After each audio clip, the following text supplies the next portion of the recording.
കൂത്തുപറമ്പ് വെടിവെപ്പിന്റെ പേരിൽ ഇപ്പോൾ മുതലക്കണ്ണീർ ഒഴുക്കുന്നത് ദുരുദ്ദേശപരമെന്ന് M V Jayarajan. Koothuparamba വെടിവെപ്പിന് കാരണക്കാരൻ റവാഡ ചന്ദ്രശേഖർ അല്ല, റവാഡ ചന്ദ്രശേഖറിന് പങ്കില്ലെന്ന് തെളിഞ്ഞതാണെന്നും ജയരാജൻ. ASPയുടെ നേതൃത്വത്തിലുള്ള പോലീസ് പാർട്ടിയല്ല ലാത്തിചാർജിന് തുടക്കമിട്ടതെന്നും മറിച്ച് മന്ത്രിയുടെ എസ്കോർട്ടിലുള്ള DYSP ആണ് ലാത്തിചാർജിന് തുടക്കമിട്ടതും എന്നുമാണ് തെളിവുകൾ കാണുന്നത്. ഇങ്ങനെ അസന്നിഗ്ധമായി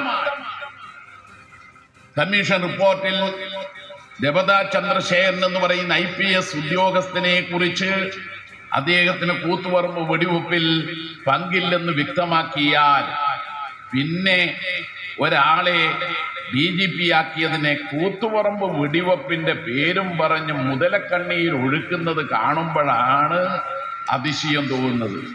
അത് സതുദ്ദേശത്തിലല്ല.